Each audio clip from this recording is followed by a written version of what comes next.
What's going on, everybody? It's AFlyingModem, and this is a video that's been long overdue. I should have put this video together a long time ago, so I do apologize for the delay on that. But this is part 3 or 4 of my interview with the developers known as Funbits for the game Squids. This is a game that I've advocated and have made videos on prior to this, which will also be in a link in the description. You can tell it's been a while since I've been on the mic, right? And I hope y'all enjoyed this. Like I said, it was a great conversation. I enjoyed having the conversation. I enjoyed the game, and hopefully, I'm gonna talk with the PR on their Discord server, which will also be as a link in the description, to see if I can get another interview and update everybody on the changes that they have implemented and what the game has evolved into today. But like I said, hope you enjoyed the video. Leave a like if you liked the video, subscribe if you're new, and I will catch y'all in the next.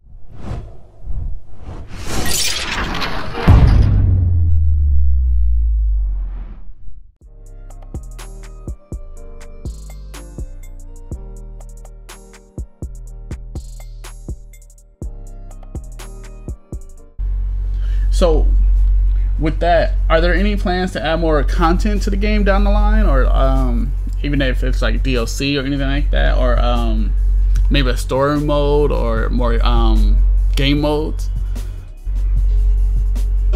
Of new content is planned. So what we're releasing into early access with right now, really we're comfortable releasing with. Okay. You know, a set of about, I think it's like 8 or 9 weapons, you know, primary weapons per side, you know, including squid powers. The major things that we plan to add are things like more weapons, more maps, you know, more squid powers, more vehicles, definitely more game modes. We want to try stuff like King of the Hill. Okay. Depending on community response, we might try to do some kind of not single player, but like co-op survival mode. So we have lots of ideas kind of in the pipe. Okay. That we're waiting. What parts of the game the community likes. We also have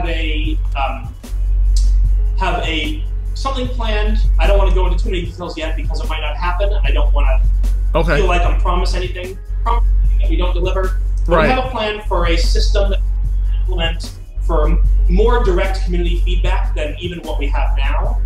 So hopefully we can get that implemented in the first few months of early access. We'll see. Okay. And then really we want to, because we're such a small team, we really need to be efficient in what we concentrate on in terms of new content. Right. Like, what we want to avoid is something like making a new map that we think is awesome, but we release it and the community's like, that's cool, but we didn't want to do that. You know, we just spent all this time making a new map and no one cares, you know? Yeah. So we want to avoid that. We want to really be plugged into the community, not just because, you know, that whole, like, we're game developers, we want to develop what you want, but like actually, like, no, we don't make so many things. We want to make sure we're making the right ones. Right. And then map design is always hit or miss. And me personally, I'm not the kind of person who, like, almost any map is a good map to me. I just play on it. There's very few maps in my lifetime on playing of, you know, various multiplayer games where I'm just like, yo, this map sucks. So there's always the people that are vocal, like they don't like this map, you know, for various reasons, and I think a lot of it is subjective. But to also say, okay, we need to put our time and effort into things that they want us to put our time and effort into, actually makes a lot of sense, other than just like, hey guys, this is what we've been working on, hope you like it, and then if it doesn't do well, it's kind of like, you know, it falls on your face. Yeah, we definitely want to avoid that, just because, you know, it's with a small team, when we make something that's not, you know, that players don't want, it's worse than if a doesn't. We spend so much of our so much of a percentage of our team's time on it. Right. One other thing I want to add, which I almost forgot, is character customization, like visual customizations for your character. So, like, it's not in quite yet, but we want to add, you know, different clothing that you can wear, different gear pieces that will let you customize your character quite a bit visually. Person that you want to make, you know, put those flame decals on your squid harvester. You know? Okay. Awesome. That sounds cool. And customization is always a good thing. Like, I love being able to customize my own characters and make them unique and distinguishable between other people's characters. Definitely.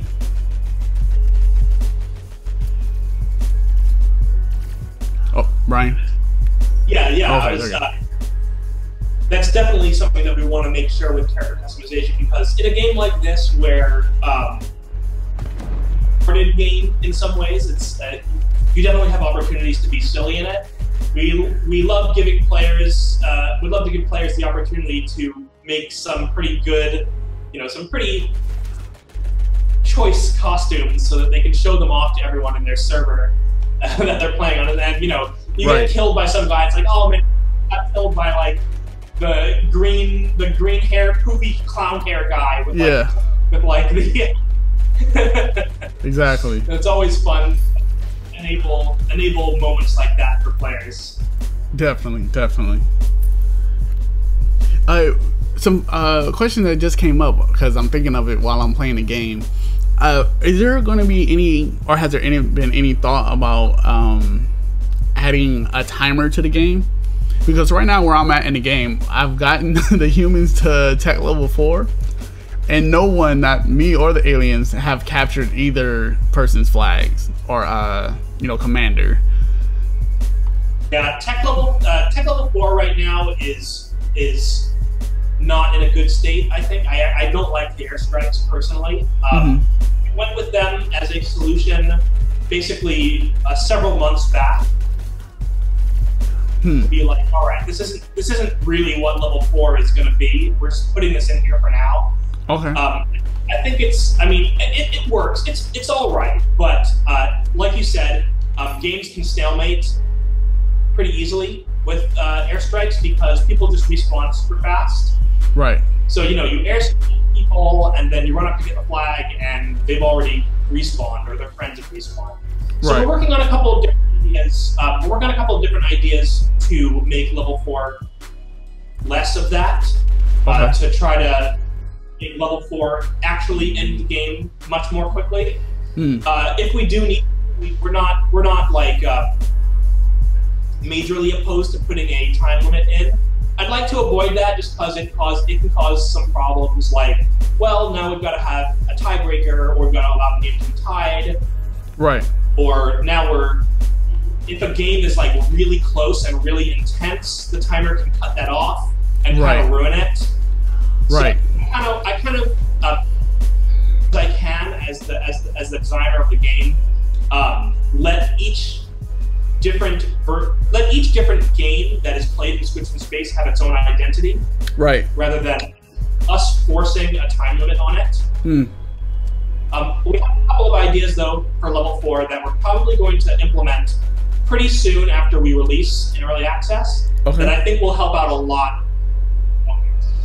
So hopefully, fingers crossed. Yeah, definitely.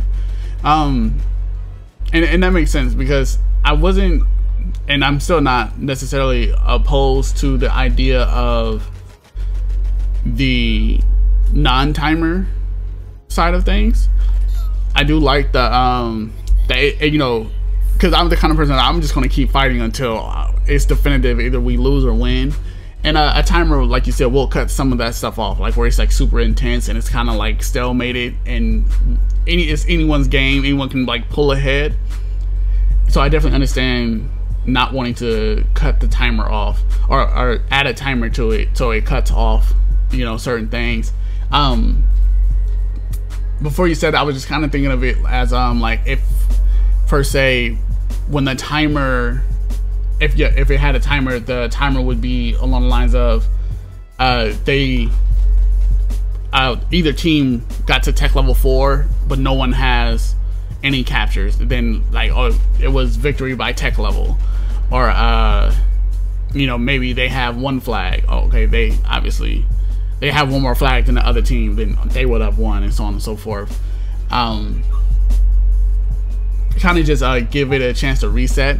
I'm not sure what kind of or how long a timer should be on.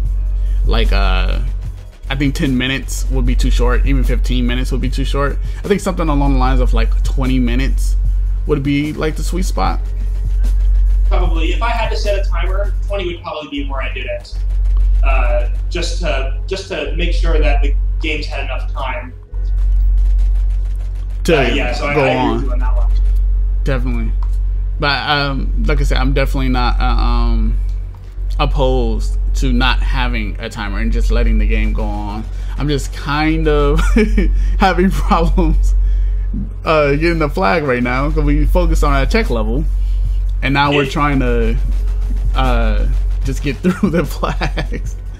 Yeah, level 4 with the airstrikes is definitely a stopgap. We're definitely aware of that it's not quite working.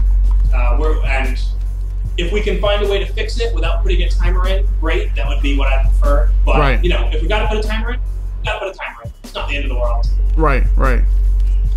I definitely understand. So, is there anything that we haven't touched on that you would like to talk about? I know actually before I started recording, we actually talked a little bit about a lot actually.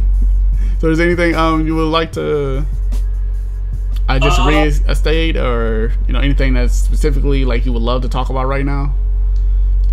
I mean, I guess a couple things maybe. What were we talking about? I'm not sure when you actually started recording. What was the stuff that we were talking about before? At the very beginning, we were talking about like the influences of the game. You know, what's influenced Squid Attack as far as like Mars Attack. Well, I call it Squid Attack. What influenced Squid from Space as far as like Mars Attack, and if any other games have influenced Squid Attack. I know we talked about Fat Princess kind of influencing the tech level being implemented into the game. But was there anything else? Yeah, I mean, in terms of setting, so talking about just the setting of the game first, obviously Squids from Space is kind of got this retro sci-fi 50s B-movie feel to it. Right. A lot like Martin was trying to do. Right. But, you know, we also took some inspiration from not just the silly 50s B-movies, sci-fi movies, of which there were many. Yeah, but classics as well, like War of the Worlds, Day the Earth Stood Still. You know, there's definitely an aesthetic to those old sci-fi movies that is feels extremely of that period.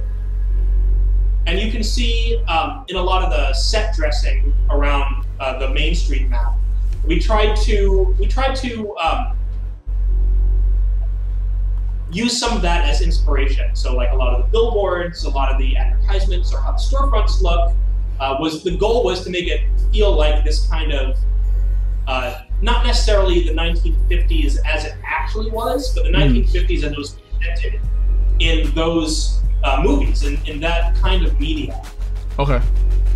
Another in terms of setting, another influence that's maybe less apparent was actually Team America, and they're more of an influence for the humans. So we still have some work to do to get this fully across the game, potentially. But the humans, we sort of wanted the vibe of, like, they show up, like, blow up the town in their battle against the Squids. And then, like, they're like standing in the smoldering wreckage of the town with, like, all the buildings crumbling around them, and they're like, F yeah, mission accomplished. And just sort of that vibe, and that's sort of that idea of the humans kind of grew up in tandem with the idea of letting you destroy a lot of the things in the map. You know, you can blow up the gas station. You can shoot out all the walls. Right. You can, you can burn trees. A lot of things are destructible in the map.